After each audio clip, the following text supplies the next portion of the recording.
soit un triangle dont on connaît deux côtés et l'angle compris entre les deux côtés. Pour pouvoir résoudre ce triangle quelconque, à l'aide des formules, nous avons comme données A, C et bêta. Sur le schéma du triangle quelconque, on peut déjà identifier les éléments qu'on connaît et les éléments qu'on va chercher. On connaît ici le A, on connaît le bêta et on connaît le C. On va donc chercher la longueur B, l'amplitude de alpha et l'amplitude de gamma à l'aide des formules, c'est-à-dire la relation des sinus, la relation des cosinus et la somme des angles dans un triangle quelconque qui vaut 180 degrés.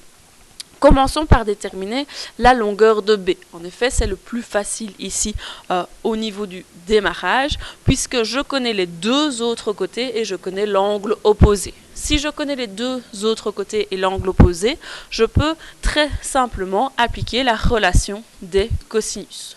Relation des cosinus où j'ai le B au carré qui est tout seul dans le membre de gauche. Autrement dit, celle où j'ai B au carré est égale à la somme des carrés des deux autres côtés, A au carré plus C au carré, moins 2 fois les deux autres côtés, AC, fois le cosinus de l'angle opposé à B, c'est-à-dire bêta, ou l'angle qui est coincé entre ces deux côtés AC. Ce qui tombe bien, c'est bien l'angle coincé entre les deux. Une fois que j'ai ça, je vais devoir isoler le B. Alors j'ai B au carré qui est tout seul à gauche, profitons-en. Calculons le membre de droite et puis on prendra la racine tout simplement. Je vais donc avoir dans mon membre de gauche B au carré qui ne change pas. Dans le membre de droite, je vais avoir A au carré, autrement dit 3 au carré, plus C au carré, c'est-à-dire 4 au carré, moins 2 fois A, c'est-à-dire 3, fois C, c'est-à-dire 4, fois le cosinus de 70 degrés. Je vais pouvoir calculer ça à la calculatrice. Très rapidement, je vais avoir une valeur. B au carré, ça va être 16, si j'arrondis à 4 chiffres après la virgule, 16,7915. J'ai la valeur de B au carré ici, pas de B. Je vais donc prendre la racine. Alors en prenant la racine ici, vous allez avoir, si vous vous souvenez un peu dans les formules qu'on a utilisées précédemment, on avait toujours un plus ou moins devant la racine. Puis je prenais la racine ici de 16,7915. Ici, la question du plus ou moins, elle va presque pas se poser. En effet, la longueur, en fait, elle est toujours positive, elle peut jamais être négative. B, c'est bien une longueur d'un des côtés d'un triangle. Je vais donc prendre la valeur positive et la racine de 16,7915, c'est 4,0977. Avec un plus devant que je n'écris plus. Je peux donc placer cette information-là sur mon schéma et identifier les deux autres inconnus. Les deux autres inconnus, c'est l'angle alpha et l'angle gamma. On peut calculer l'angle alpha de plusieurs manières. Soit vous utilisez encore une fois la relation des cosinus. En effet, vous connaissez le côté opposé et les deux autres côtés. Soit vous utilisez la relation des sinus. Vous connaissez, par rapport à alpha, vous connaissez le côté opposé. Vous connaissez un autre côté et l'angle opposé. En effet, je connais B, un autre côté que A, et je connais l'angle opposé. Utilisons donc la relation des sinus pour déterminer alpha. Alors, la relation des sinus, ici, je ne vais pas la prendre en entier, je vais juste prendre la fraction où j'ai du A sur sinus alpha et la fraction où j'ai du B, ma longueur connue, sur le sinus de bêta. Je vais pouvoir remplacer les éléments connus dans ces fractions. Le A il vaut 3 cm, donc je le remplace. Le sinus d'alpha inconnu, donc je le laisse tel quel. Le B, il vaut, on vient de le déterminer, 4,0977 sur le sinus de bêta. Le bêta, il est connu, il vaut 70 degrés.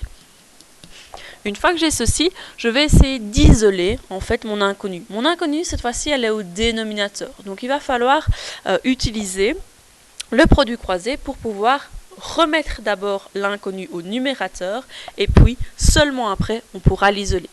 Souvenez-vous, le produit croisé, lorsque vous avez une égalité entre deux fractions, vous prenez le dénominateur à gauche, vous le remettez en numérateur à droite. Et vous prenez le dénominateur à droite et vous le remettez au numérateur à gauche. Je vais donc avoir ici 3 fois le sinus de 70, puisque le dénominateur de gauche est passé au numérateur à droite, est égal à 4,0977 fois le sinus de alpha, puisque mon dénominateur de gauche est passé en numérateur à droite. Qu'est-ce qu'on peut encore faire? Moi, je veux sinus de alpha. C'est ça mon inconnu. Ben, je vais passer le facteur qui est devant. De l'autre côté, je vais le repasser au dénominateur. Je vais donc avoir, puisqu'il est au numérateur sur la droite, je vais le repasser au dénominateur sur la gauche. Je vais donc avoir 3 sinus de 70 degrés sur 4,0977 est égal au sinus de alpha. Et je vais pouvoir trouver la valeur du sinus de alpha. Le sinus de alpha, dans ce cas-ci, il vaudra 0,6879.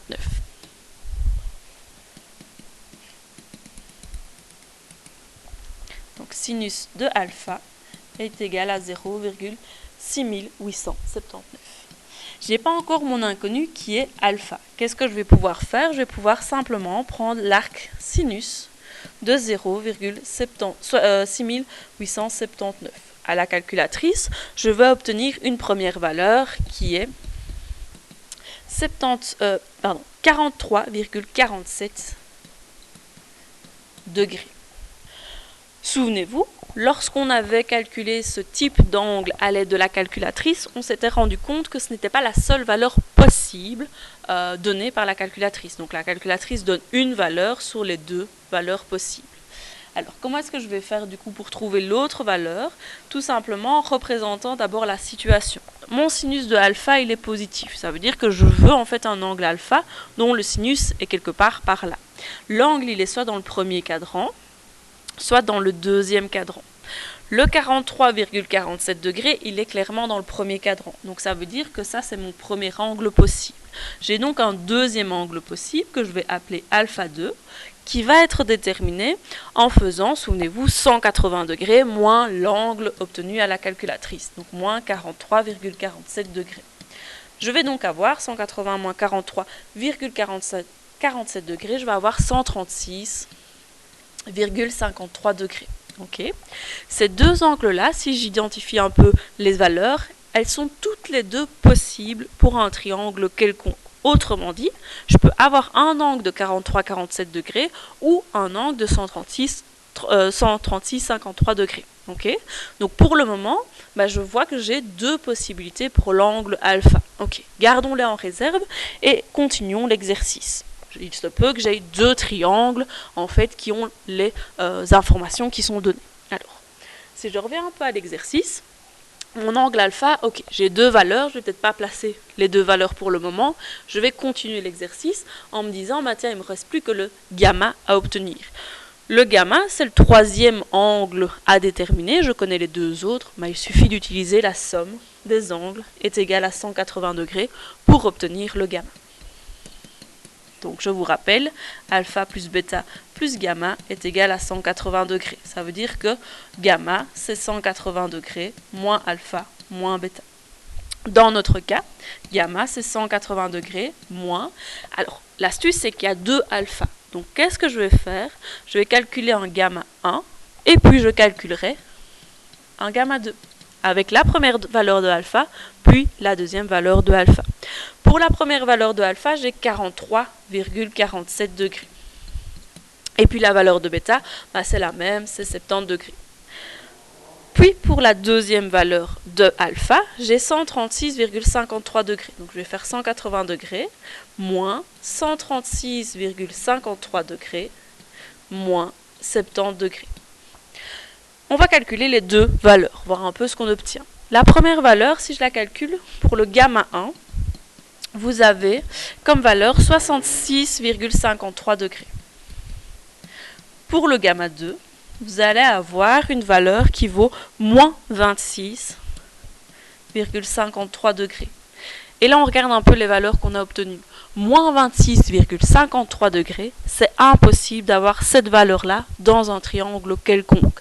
Ce n'est pas une valeur que vous devez remettre entre 0 et 360 degrés, puisqu'on peut déjà déduire de base, ici, que cette valeur-là, elle est impossible. Si vous la remettez entre 0 et 360 degrés, ça donnera un angle qui sera plus grand que 180 degrés, donc vous aurez le même résultat. Ce qui veut dire qu'ici, ça c'est impossible. Je ne peux pas obtenir cette valeur-là. Et si je réfléchis un petit peu, comment est-ce que j'ai obtenu cette valeur-là? C'est en donnant à alpha cette grande valeur-là. Ça veut dire que cette grande valeur-là, ça implique une valeur de gamma qui est négative. La grande valeur de alpha, en fait, je ne vais pas pouvoir la prendre non plus. Elle n'est pas possible puisque le gamma sera négatif et donc mon triangle n'existera pas. Ce qui veut dire que je n'ai en fait qu'une seule valeur possible pour alpha et gamma. Alpha 43,47 degrés et gamma 66,53 degrés. Donc je remonte sur mon schéma et je place ces deux valeurs pour alpha. Une valeur qui vaut 43,47 degrés et pour gamma 66,53 degrés. Et c'est tout. Je n'ai pas l'autre valeur puisque c'est impossible de construire un triangle avec l'autre valeur. Et j'ai réussi à résoudre le triangle quelconque suivant.